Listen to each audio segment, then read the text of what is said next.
Department of Justice under President Trump, just listen to his words. He said, "I have the absolute right to do what I want to do with the Justice Department." End of quote.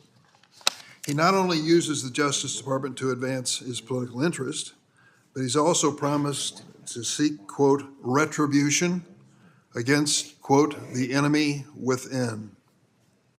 The president has repeatedly threatened to weaponize the justice system against those he feels have wronged him, and that's a long list.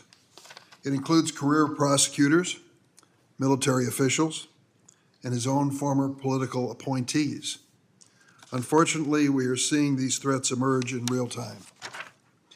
Last week, the Trump administration reassigned and removed at least 20 senior career National Security Division and Criminal Division attorneys, including one prosecutor who had served in the National Security Division since its inception under George W. Bush. President Trump also forced out both FBI Director Christopher Wray and Deputy Director Paul Abate, creating a leadership vacuum in that important agency. These moves, clearly made in the interest of installing his own loyalists, put our national security and public safety at risk. The U.S. Attorney's Office for the District of Columbia is further proof of President Trump's commitment to putting his interests ahead of those of the American people. Last week, he installed Ed Martin as interim U.S. Attorney here in Washington, D.C. Mr. Martin was a leader of the so-called Stop the Steal movement to overturn the 2020 election, and Mr. Martin defended several January 6 rioters. Mr. Martin was on the grounds of the U.S. Capitol on January 6. He posted the following on social media, and I quote, "Like Mardi Gras in D.C. today, love, faith, and joy. Ignore fake news." End of quote. Mr. Martin has already dismissed all pending charges against January 6 defendants, shut down the section of the office that was handling those cases.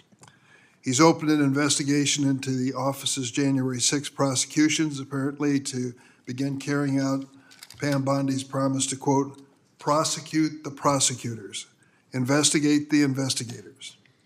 In a related development yesterday, Acting Attorney General James McHenry moved to fire a number of career Justice Department employees because, quote, you played a significant role in prosecuting President Trump, end of quote.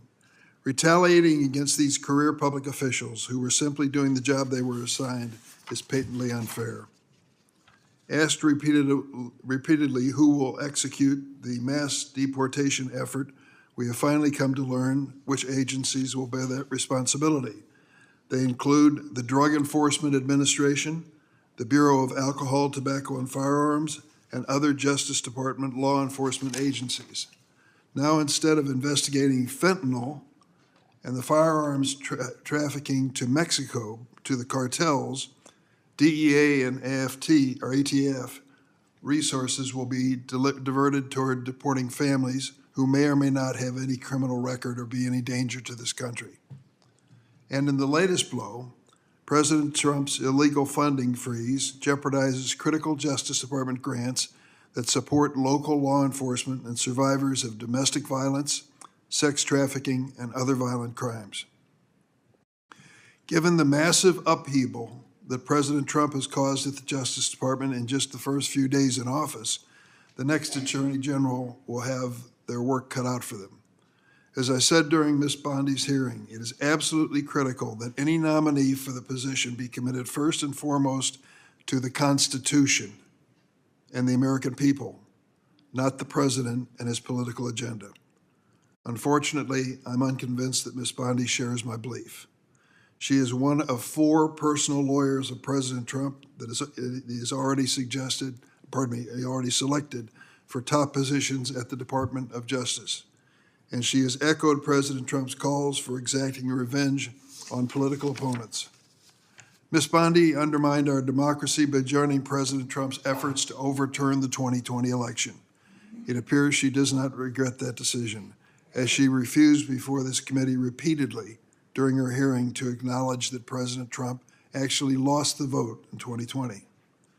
During her hearing, I asked if she was familiar with the January 2021 phone call in which President Trump called on the Republican Georgia Secretary of State, Brad Raffensperger, quote, to find 11,780 votes. Ms. Bondi denied ever having listened to the phone call. However, in August of 2023, she appeared on a news program and defended President Trump's conduct with Raffensperger. She stated that his actions were, quote, not a crime and were instead, quote, free speech. She condemned the criminal charges that had been filed against President Trump due to his conduct on that call, where he asked the Georgia Secretary of State, quote, to find 11,780 votes. I asked Ms. Bondi to explain why she spoke so authoritatively on the legal strength of the case when she was, according to her own claim before this committee, unfamiliar with the evidence. Her explanation that she was on television, not in a court. It is deeply concerning that someone seeking the role of Attorney General believes it's appropriate to comment publicly on a criminal case without conducting even a minimal assessment of the evidence. The role of Attorney General is a serious one. It requires a person be committed to facts and the law, not someone who is willing to say whatever is politically expedient. During Ms. Bondi's hearing, I was surprised to hear her speak of a, quote, peaceful transition of power in 2021. In written questions, Ms. Bondi attempted to walk that statement back, instead referring to, quote, a smooth transition of power. I was in the Capitol building on January 6, 2021. The events of that day were neither peaceful nor smooth. You don't have to take my word for it. The 140 law enforcement officers who were assaulted by President Trump's supporters on January 6 can attest to what actually happened. Ms. Bondi also refused to comment on possible pardons for January 6 rioters who violently assaulted police officers. One of my Republican friends on this panel dismissed my question on the subject and said it was, quote, an absurd and unfair hypothetical to even ask whether President Trump was going to grant pardons to those who assaulted police officers. Now we know what happened. I also remain concerned about Ms. Bondi's deep ties to special interest.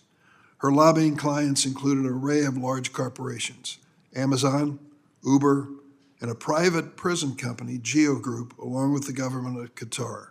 Ms. Bondi has earned over $1 million as a lobbyist and hundreds of thousands more for providing legal services to major corporations. But Ms. Bondi notably did not recognize these entities as potential conflicts of interest if she's confirmed. That's why I asked the Justice Department and the National Archives for more information on her lobbying before the Trump White House and her foreign lobbying activities. We have yet to receive that information.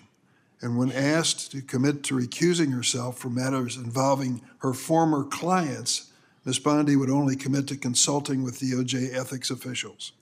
The next Attorney General needs to enforce our antitrust laws and protect American consumers, not favor corporate giants.